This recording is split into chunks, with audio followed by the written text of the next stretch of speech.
멋부리다, 타락하다 라는 제목으로 스킵 출애굽기 제33장을 살펴보도록 합니다.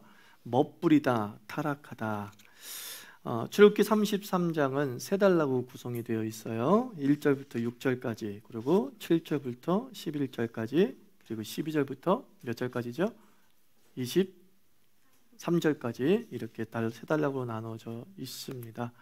그래서 1절부터 6절까지 첫 번째 단락을 살펴보면 이제 제목이 멋부리다, 타락하다라는 그러한 신앙적 교훈을 주고 있습니다. 1절 말씀 같이 읽어볼까요? 시작. 여호와께서 모세에게 이르시되 너는 내가 애굽 땅에서 인도하여 낸 백성과 함께 여기를 떠나서 내가 아브라함과 이삭과 야곱에게 맹세하여 내 자손에게 주기로 한 그 땅으로 올라가라, 이렇게 말씀해요. 내가 애굽 땅에서 인도하여 낸 백성과 함께, 그리고 또 내 자손에게 주기로 한, 하나님께서 이스라엘 백성을 나의 백성이라고 하지 않아요. 이게 32장부터 그렇게 나오죠. 이스라엘 백성이 금송아지 우상 숭배하면서 하나님께서 모세에게 너의 백성이다, 너의 동족이다, 이렇게 말씀하지 않습니까? 이전에는 하나님께서 친밀한 하나님이었어요. 나의 백성이다, 나의 백성이다, 내가 이끌어낸 나의 백성이다. 그런데 범죄 이후에는 하나님이 굉장히 낯설어지는 것이죠. 그리고 하나님 자신도 백성을 굉장히 낯설고 어색하게 부르고 있어요. 이게 바로 범죄의 후유증입니다. 그러니까 범죄하면, 하나님의 말씀을 온전히 따르지 않는 삶을 살면 낯설어져요. 뭐가 낯설어져요? 하나님이 낯설어져요. 하나님이 어색해져요. 기독교인답게 살지 않고 주일 예배 참석하면 교회가 낯설고 부담되고 답답한 이유가 여기에 있는 거예요. 뭔지 하나님과 소원한 느낌이 드는 것이죠. 그래서 죄는 하나님과 우리 사이를 멀게 하는 그런 부작용을 낳았어요. 그러나 우리 예수 그리스도께서는 우리를 가깝게 하시죠. 에베소서 2장 13절 말씀 보면 이제는 전에 멀리 있던 너희가 그리스도 예수 안에서 그리스도의 피로 가까워졌다 그랬어요. 그러니까 예수님이 역사하면 우리는 하나님과 가까워지는 거예요. 범죄로 인해서 우리는 날마다 멀어지는 삶을 사는 것처럼 보이지만 우리가 다시 예수 그리스도의 안에서 온전한 신앙 고백을 하며 주 앞에 무릎을 꿇을 때 우리는 하나님과 최근접 거리가 될 수 있어요. 그래서 2절 말씀 읽어볼까요?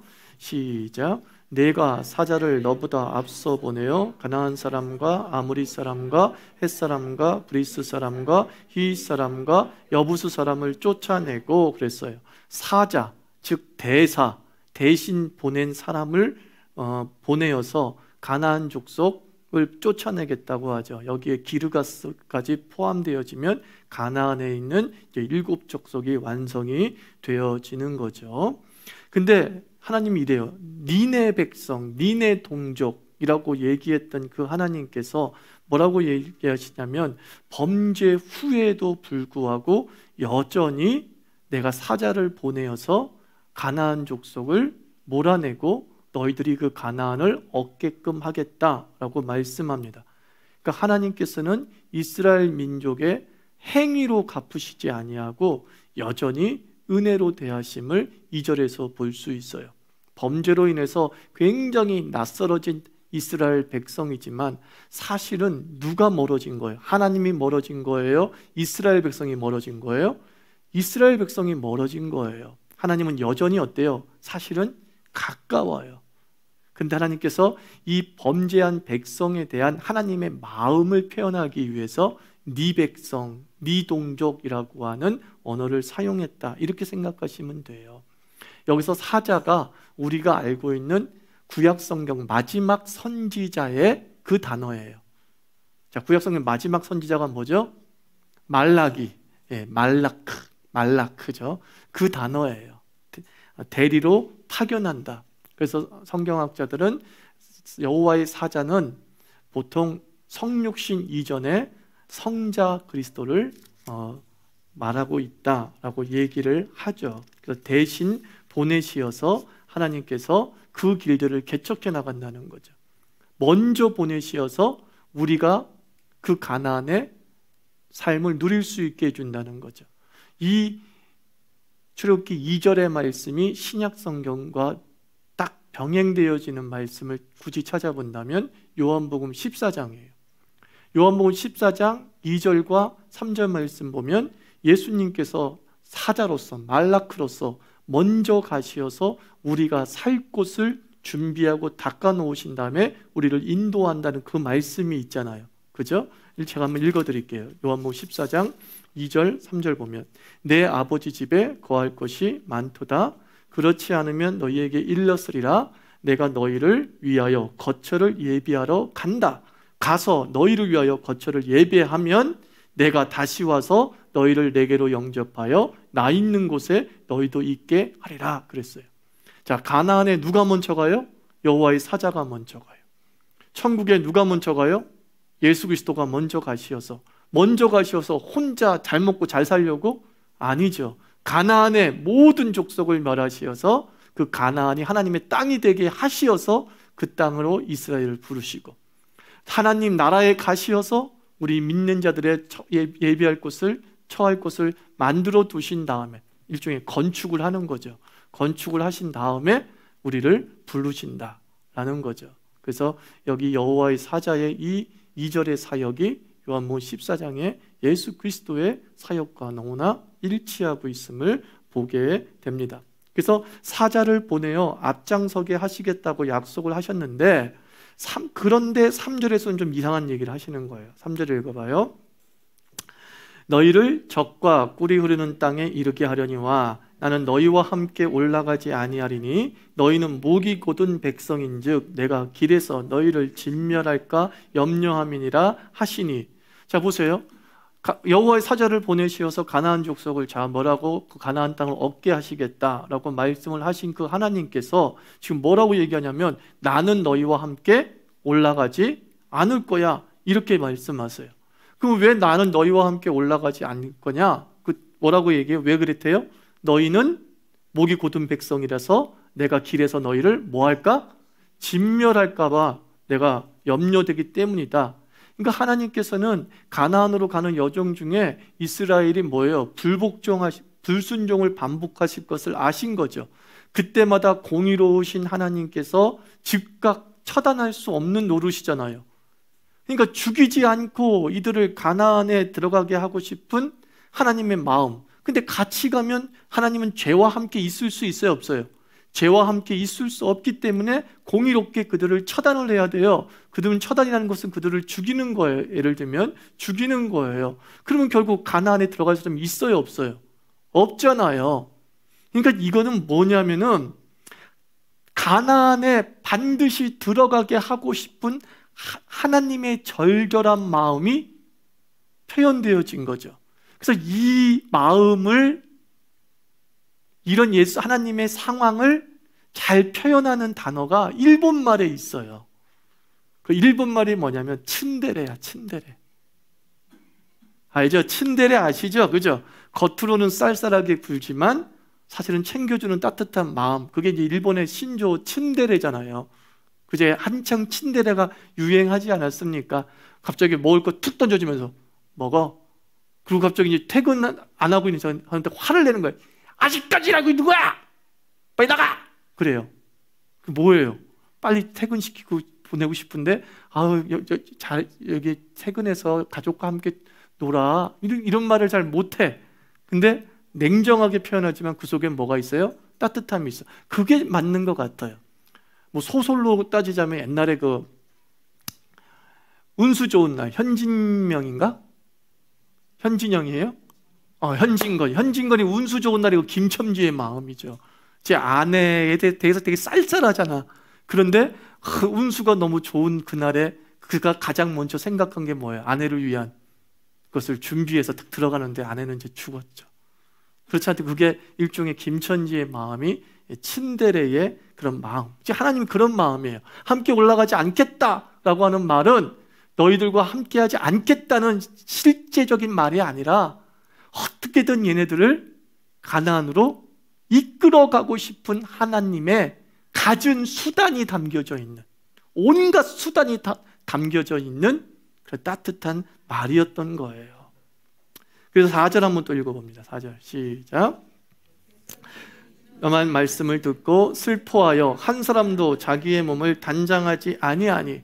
자, 보세요. 이제 이 백성들은 하나님의 말씀을 액면 그대로 이제 보는 거죠. 물론 이 말씀은 그들이 범죄한 이후에 말씀한 것이기 때문에 너무나도 준엄하게 들렸던 것은 분명해요. 그래서 하나님 앞에 우리가 범죄했구나, 하나님이 우리를 이렇게 싫어할 정도로 우리가 싫은 짓을 했구나 라고 생각을 했다는 거죠. 그래서 한 사람도 자기의 몸을 단장하지 않았다. 이 단장이라는 것은 귀금속 액세서리를 얘기하는 거예요. 귀금속 액세서리를 하지 않았다. 그래서 이 단장하지 않았다는 이 말은 사실 5절과 연결시켜서 읽어야 돼요. 5절 한번 읽어봐요. 시작. 여호와께서 모세에게 이르시기를 이스라엘 자손에게 이르라. 너희는 목이 곧은 백성인즉 내가 한순간이라도 너희 가운데 이르면 너희를 진멸하리니 너희는 장신구를 떼어내라. 그리하면 내가 너희에게 어떻게 할 것인지 정하겠노라 하셨습니다. 뭘 떼어내래요? 장신구, 이게 지금 단장했던 그 액세서리를 이야기하고 있는 거예요. 장신구를 떼어내라고 한 이유가 뭐냐면 이 액세서리는 이 성경이 쓰여졌을 당시, 출애굽기가 쓰여졌을 당시에 장신구는 대부분 그 주술적이고 종교적 상징을 가지고 있었어요. 그래서 그들의 액세서리, 귀걸이다, 그리고 목걸이다, 팔찌에는 그 우상들의 형상이 새겨진 것들이 대부분이었다라는 거죠. 그 종교적 의미를 가지고 있었어요. 근데 이들이 이런 장신구를 언제 얻었어요? 출애굽 할 때에 애굽 사람들이 그들에게 주었다. 그렇게 얘기하고 있지 않습니까? 그러니까 이 이스라엘 백성들이 노예 생활을 하면서 뭐 금 반지를 끼워봤겠어요? 뭐 다이아몬드 반지를 끼워봤겠어요? 근데 막 다이아몬드 반지, 금 반지가 있단 말이야. 그렇게 동경했던 애굽 사람들이 저렇게 팔찌를 끼고 있었고 저렇게 목걸이를 하고 있었는데 와, 나도 이렇게 꾸며야지. 그러면서 그 받은 그 우상이 새겨진 또 주술적 의미를 가지고 있는 장신구를 신앙과 관계없이 자기네들 몸에 단 거예요. 예를 들자면 멋있어 보이라고, 아름다워 보이라고 단 거예요. 그런데 예쁘다, 멋지다 그렇게 차고 있던 액세서리가 은연중에 우상에 대한 우호 감정으로 발전되는 것이죠. 그들이 금송아지를 만들 수 있었던 이유는 뭐냐면 그 금송아지가 그들의 삶 속에 익숙했어요. 왜? 목걸이에도 펜던트에도 금송아지가 새겨져 있었고 어떤 사람 팔찌 보니까 금송아지가 있고 그들은 최소한 그게 신이었다는 건 알고 있는 거죠. 근데 하나님께서 이 금송아지를 타고 저기 뭐 우상의 신상이 새겨진 목걸이를 했는데 그동안 아무 말도 안 하셨거든. 무슨 말인지 아세요? 아무 말도 지금까지 안 하셨거든. 그거 왜 차고 다니냐 그 말씀 안 하셨거든. 그러니까 이게 괜찮은 거보다 라고 하면서 점점 애굽의 신에 대한 우호성이 생기게 되는 거죠. 금송아지가 갑자기 뚝딱 나온 게 아니에요. 그동안에 그들이 애굽의 종교에 대한 우호성, 그리고 애굽 사람들의 문화와 생활 습관에 대한 동경, 그런 것들이 결국은 우상으로 연결되게 되었다는 거예요. 그러니까 굳이 우리 2021세기를 살아가고 있는 우리들에게 적용한다면 패션에도 신앙이 있다라는 거죠. 패션에도 신앙이 있다. 그리고 컬렉션에도 신앙이 있다. 뭘 모으는데도 신앙이 있다는 거예요. 예전에 우리 집안에 어떤 분은 막 양주병을 그렇게 모았어. 마시지도 않는데 그걸 뭐 이렇게 모아. 근데 그건 참 기독교인으로서 별로 건전한 취미 생활은 아니에요. 그래서 양주에 대해서 우호적이니까 결국은 어떻게 되겠어요?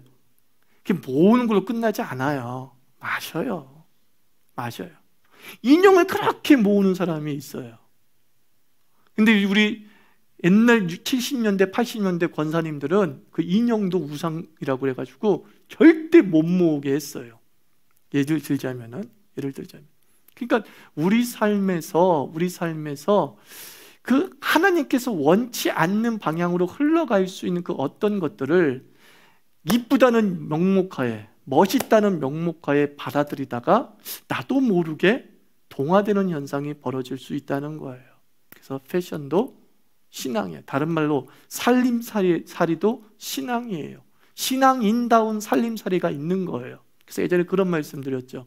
공정무역 제품들을 여유가 되는 사람은 지금은 싸게 살려는 것이 목적이 아니라 건강한 소비도 일종의 필요한 시민의식이기 때문에 커피가 싸다고 해서 무조건 마실 것이 아니라 조금 비싸더라도 그 커피에 대해서 공정한 무역에 의해서 만들어진 커피라면, 즉 커피 생산지에 노동자들에게 정당한 대가를 주고, 그리고 미성년자나 어린 아이들을 노동자로 고용하지 않고 생산한 그러한 커피들, 그런 것들이 공정무역이라고 하죠. 그런 커피를 마시는 거예요.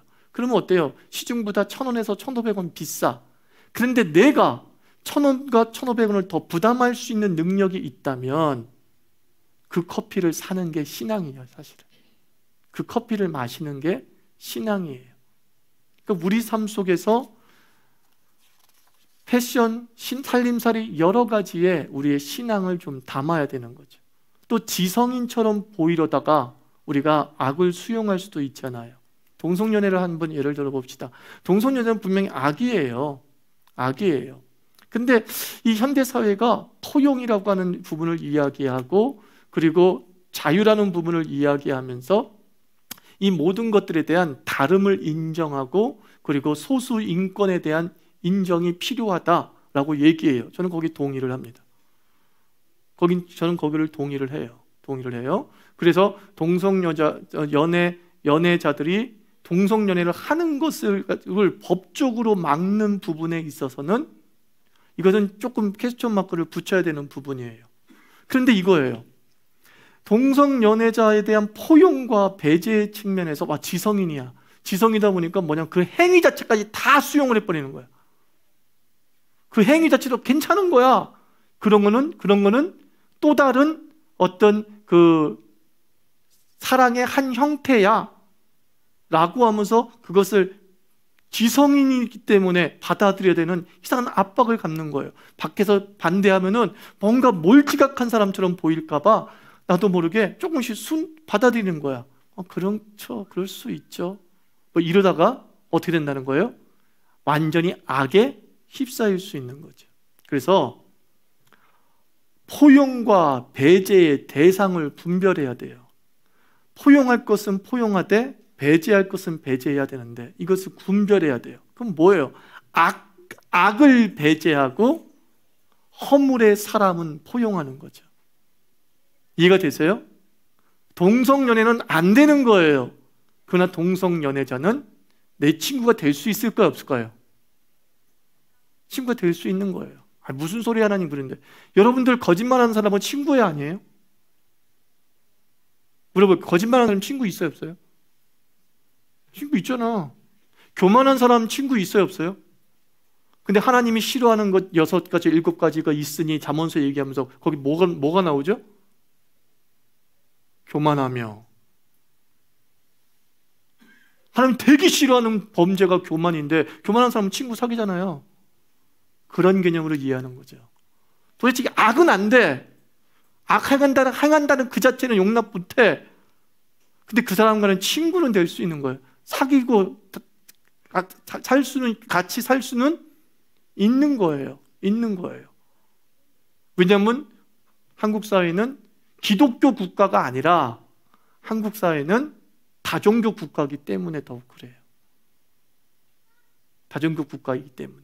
그래서 민주주의 국가이기 때문에 그래요. 민주주의란 말은 굉장히 포괄적 의미를 가지고 있어요.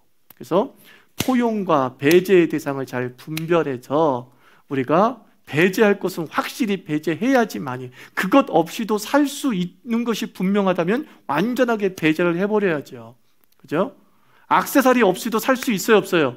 살 수 있어. 근데 그것이 막 어떤 이상한 사상을 표현하는 건데 이쁘다는 이유 하나만으로, 멋있다는 이유 하나만으로 그것을 떡하니 목에다 달고 다니면 그것이 결국은 그의 삶 전체를 동화시킬 수 있는 거예요. 그 대상으로.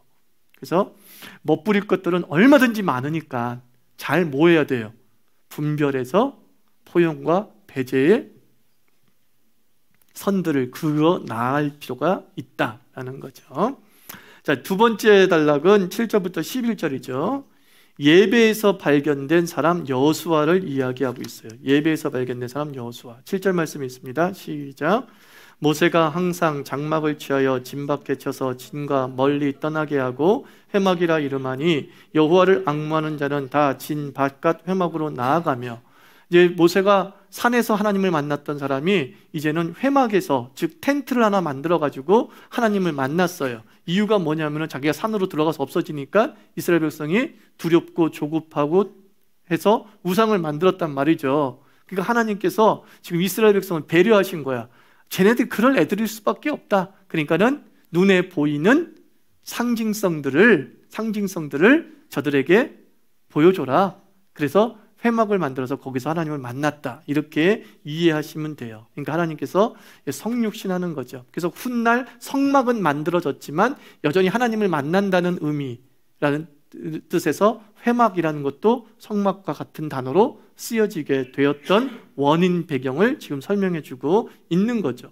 자, 그가 회막에 갔을 때 여호와를 앙무하는 자는 다 진 바깥 회막으로 나아갔다, 이렇게 얘기하고 있어요. 여호와를 앙무하는 자, 정말 주님을 좀 사모하고 바라보고 싶은 사람은 어떻게 했냐면은 자기의 집에서 나와서 저 진 밖에, 즉 울타리 밖으로 나아가서 모세가 여호와를 만나는 모습들을 바라보면서 함께 경배했다라는 거예요. 그러니까 주님을 예배함에 있어서 우리가 움직이는 액션의 성의가 필요한 거예요. 내가 있는 것이 교회고 내가 있는 것이 기도의 골방, 맞아요. 그런데 침대에서 기도가 제대로 되겠습니까? 침대에서 예배가 제대로 되겠습니까? 사실 이동의 번거로움, 수고로움을 통해서 마음의 진심을 담아낼 수 있잖아요. 그래서 오늘 얘기한 거예요. 이 집 밖으로 나올 정도까지 수고로움을 보인 사람들은 왜 수고로움을 보일 수밖에 없었느냐? 그들에게는 여호와를 앙망하는 마음이 있었다는 연결이 있는 거예요. 여호와를 사모하면 수고로워지는 거예요. 근데 여호와의 마음이 사모한 마음이 없기 때문에 그냥 우리는 핑계 삼아서 여기가 나의 예배처라는 둥, 이 침대가 나의 기도처라는 둥, 이렇게 변명하고 있는 것에 불과한 거예요, 사실은. 그래서 여러분들, 사모와 노동은 정비례하는 거예요. 연애를 해본 사람은 알아요. 사랑하면 할수록 그 사람을 위해서 많이 움직이잖아요. 그 얘기를 하고 있어요. 그 다음에 9절 말씀 한번 읽어봅시다. 시작. 모세가 회막에 들어갈 때에 구름 기둥이 내려 회막 문에 서며 여호와께서 모세에게 말씀하시니, 또 10절 있습니다. 모든 백성이 회막 문에 구름 기둥이 서 있는 것을 보고 다 일어나 각기 장막 문에 서서 예배하며. 자, 이 10절에는 재미있는 말이 있어요.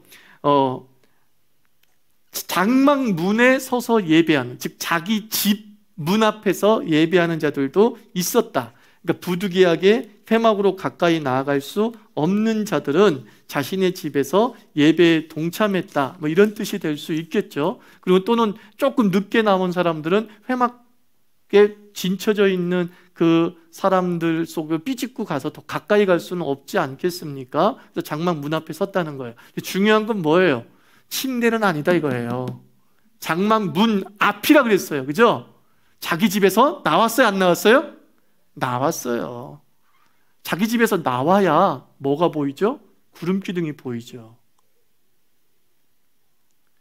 우리가 생각하는 집처럼 창이 있는 게 아니에요. 광야 생활에 크리스찬들은, 이스라엘 백성들은 텐트를 쳤는데 그 텐트가 문, 이렇게 천으로 된 문을 이렇게 열면은 빛이 들어오고 닫으면 빛이 안 들어와요. 창이란 존재하지 않아요.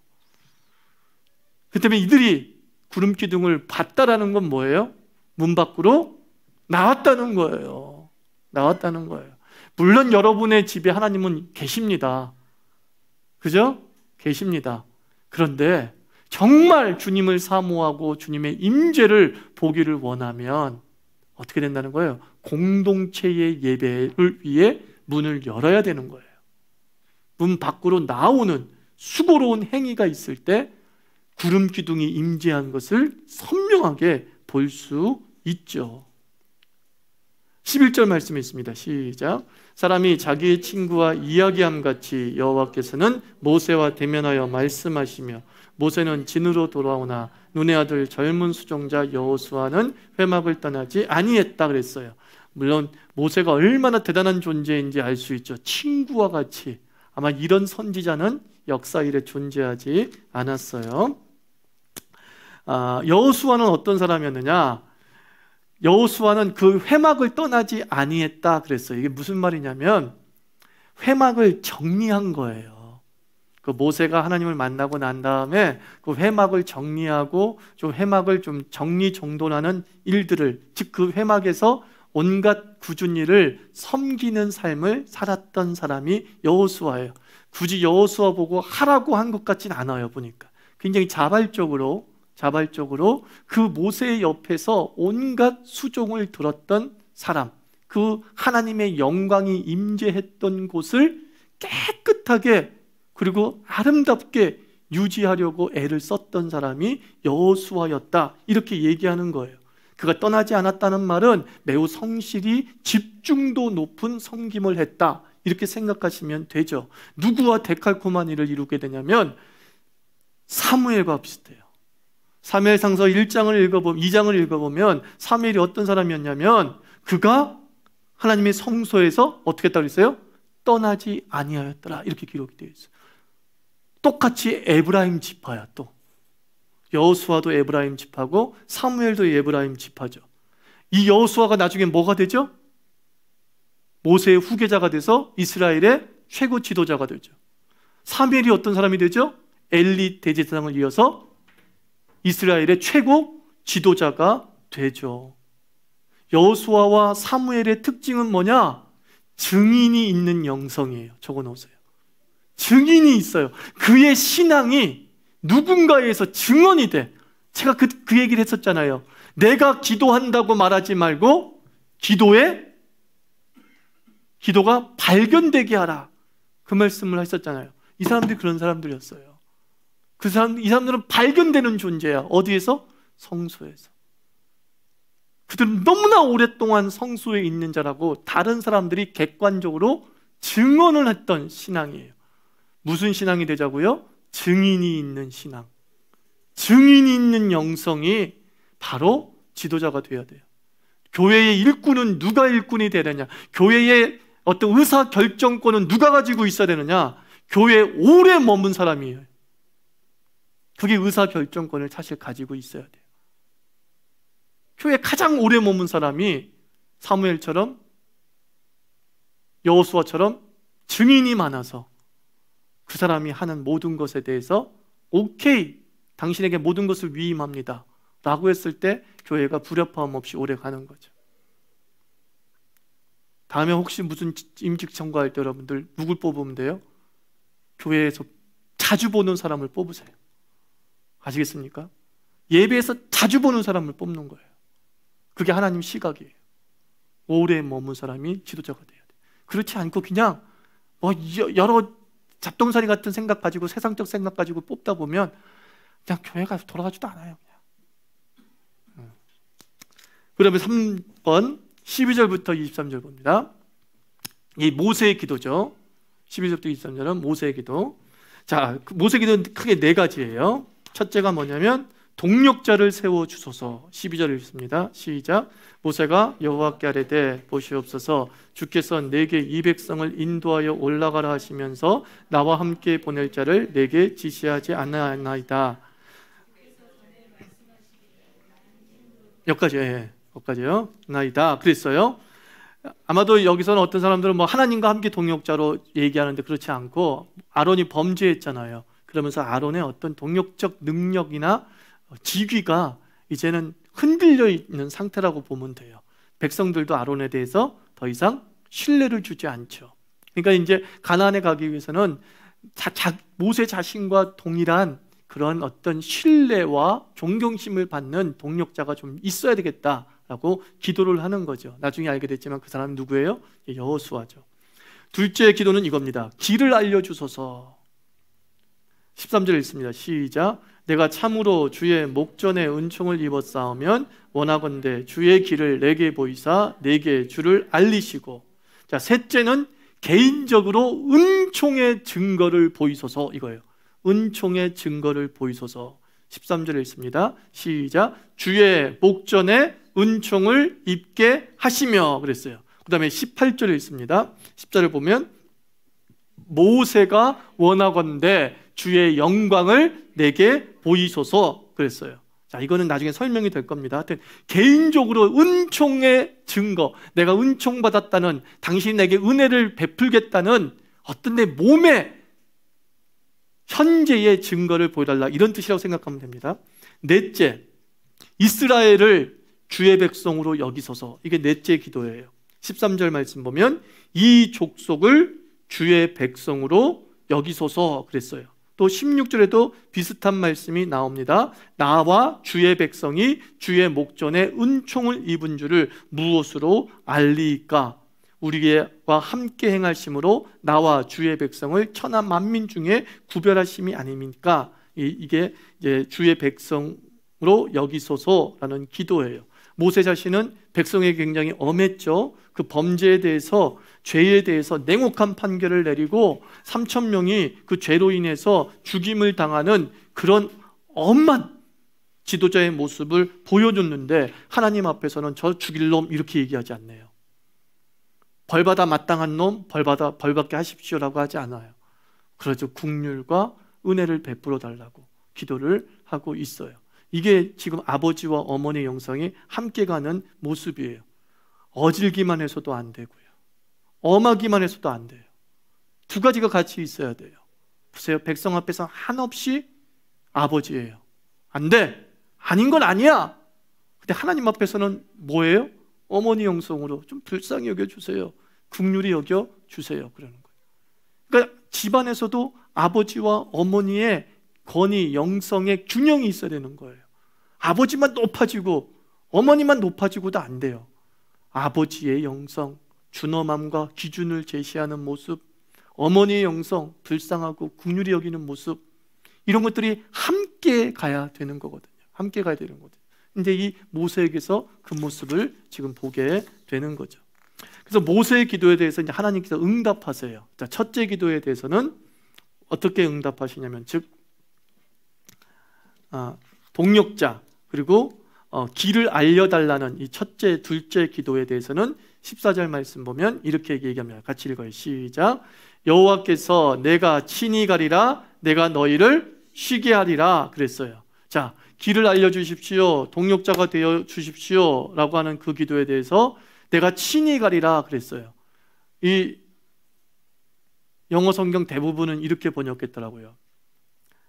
My presence will go 그랬어요. presence가 현재라는 뜻이잖아요. 존재라는 뜻도 되지만 현재라는 뜻이잖아요. 그러니까 나의 현재가 갈 것이다, 또는 나의 현존이 갈 것이다. 근데 영어 번역이 너무 멋있어요. 이게 뭐냐면은 너와의 동행은 영원히 현재형이야. 언젠가 가게 될 것이다가 아니라 매일매일이 현재형이야. 내일은 미래잖아요. 근데 내일이 됐어. 근데 그때도 하나님은 계세요, 안 계세요? 계신다, 그런 뜻인 거예요. My presence will go. 나는 너의 현재가 될 것이야. 멋지잖아요. 이렇게 응답을 해주시는 거예요. 여러분들 이 응답 놓고 기도하세요. 하나님, 하나님의 은혜가 나의 현재가 되게 하시옵소서. 그죠? 나의 현재가 되게 하시옵소서. 그 응답을 하십니다. 그 다음에 두 번째 뭐예요? 주의 백성으로 여기소서라는 기도에 응답을 하셨죠. 17절 말씀 보면 여호와께서 모세에게 이르시되, 이게 이제 13절 16절에 대한 확답이죠. 내가 말하는 이 일도 내가 하리니, 즉 16절에서 말했던 것, 13절에서 말했던 것을 내가 하겠다. 그래, 나의 백성이야. 나의 백성으로 여전히 여길 거야. 그리고 넷째 무슨 기도를 드렸다 그랬어요? 은총의 증거를 보여주셔서, 그게 이제 19절부터 23절까지가 바로 그런 내용이에요. 19절부터 23절에서는 은총의 증거를 보여달라는 기도를 더 구체적으로 얘기하죠. 하나님, 당신이 나에게 뭐예요? 영광을 좀 보여주소서라고 하는 거예요. 그러자 하나님께서 어떻게 했어요? 영광을 보여줘요, 안 보여줘요? 영광을 보여주시죠. 뭘 보여주시죠? 네가 내 얼굴은 보지 못할 것이다. 나의 뭐예요? 등만 보게 될 것이다. 그랬어요. 등만 보게 될 것이다. 그러니까 신앙 체험을 지금 모세가 원한 거예요. 그러니까 신앙 체험이 있는 거예요. 하나님의 살아계심과 은혜를 감각할 수 있는 경험이 있어요. 단 그 경험이 매우 다양하고 사람마다 다른 것뿐이죠. 하나님께서는 당신의 살아계심과 그리고 내가 은혜를 받았고 은총을 받았고 주께서 이 기도에 응답하실 것이라고 하는 감각적 체험을 달라고 하는 자에게 주세요. 기드온도 그러했죠. 기드온도 당신이 나를 부르신 것을 내가 어찌 믿겠습니까? 하니까 이슬이 내리고 안 내리고 또 이슬이 양털에만 내리고 땅에는 안 내리고 그러면서 하나님이 당신의 살아계심을 어떻게 써요? 체험하게 했잖아요. 그러니까 여러분들도 정말 하나님의 살아계심을 확신을 하긴 하는데 혹시라도 확신이 안 들어서 하나님 내가 감각적으로 좀 뭔가 확인하고 싶어요 라고 그거 한번 매달려 보세요. 그러면 반드시 해요. 하기는 반드시 하긴 해요. 근데 그거 없이도 역시 확신하고 있는 사람이 있으면 하지 말 상관없어요. 상관없어요. 근데 마음속에 뭔가 의심 구석이 있어. 하나님은 진짜 계신가? 안 계신가? 의심 구석이 있어. 그러면은 그 체험을 하게 해달라고 매달려 보세요. 뭔가 와요. 오긴 와요. 그럼 거기서 끝나는 거예요. 자 보세요. 모세가 하나님이 영광을 보여주소라고 해서 영광을 보여줬어요. 그 다음은 그걸로 끝이에요. 그 뒤에도 모세가 계속 영광 보여달라고 해야 안 해요? 안 해요. 신앙의 확신의 체험은 단회성으로 끝나면 끝이에요. 그걸로 체험했어요. 하나님께서 살아계시구나. 하나님이 역사하시는구나. 그 기능을 다하면 된 거예요. 근데도 그 체험을 하고 난 다음에 또 그 체험을 하기를 원한다는 건 무슨 뜻이죠? 내가 못 믿는다는 뜻과 똑같은 말이 되는 거잖아. 그러면 그 체험은 하나님이 준 거야, 안 준 거예요? 하나님이 준 게 아닌 것이 돼버리는 거죠. 사실은 마귀가 주는 영적 유혹인 거죠.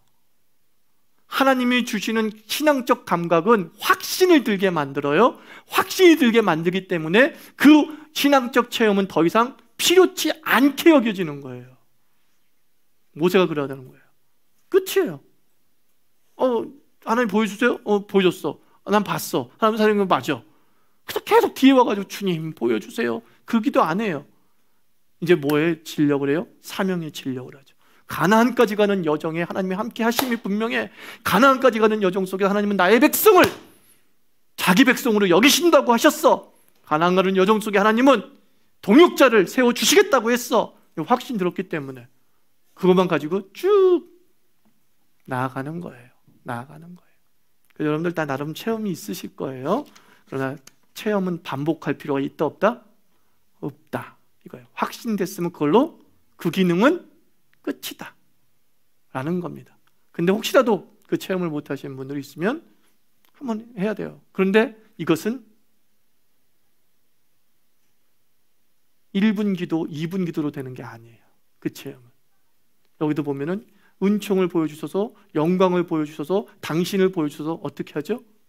매우 모세가 오랫동안 반복했다 그런 뜻이에요. 그 부분에 대해서 오랫동안 매달렸다는 뜻이에요. 그랬을 때에 확신이 그의 삶 속에 체험적 확신을 통해서 자기의 기도에 응답하신다는 하나님의 확신을 갖게 되었다 이겁니다. 그래서 나도 하나님 좀 뭔가 느껴보고 싶어요. 이걸로 안 느껴져요. 절대로. 한 40일 금식하면서 느껴보고 싶어요. 그래야지 느끼는 거예요. 소나무 뿌리를 뽑아보겠다 이래야지 느껴지는 거지. 하나님 나에게도 확신을 주세요 하고 잠자버리고 절대 못 느낍니다. 절대 못 느낍니다. 자, 이상입니다. 자, 기도하고 마칩시다. 오늘 제목 한번 생각해 보세요. 멋부리다 뭐 한다고요? 타락하다. 그러니까 우리의 신앙생활, 우리의 패션, 우리의 살림살이, 우리의 모든 소비 행태는 사실은 신앙적이어야 되는 거예요. 그죠? 그 속에 정말 멋은 있으나 신앙과는 좀 거리가 멀거나 유혹의 가능성이 있는 것들은 애써 가까이 할 필요 있다 없다? 없다. 그래서 하나님 아버지, 어떤 우리의 삶의 패턴과 스타일도 아버지요, 좀 하나님 닮은 모습, 또 성경적 그런 삶이 되게 해 주시옵소서. 함께 기도하고, 그 무엇보다 하나님 의와 진리와 거룩함으로 지으심을 받은 옷을 입으면 그게 가장 멋지고 아름다운 거예요. 그래서 세속적 액세서리로 우리를 꾸미지 않도록, 오로지 영적인 액세서리로 우리의 삶이 꾸며져서 정말 하나님 보시기에 강진하는 삶, 세상이 봐도 멋있다 라고 하는 삶을 살게 하여 주시옵소서. 함께 기도하겠습니다. 하나님 아버지,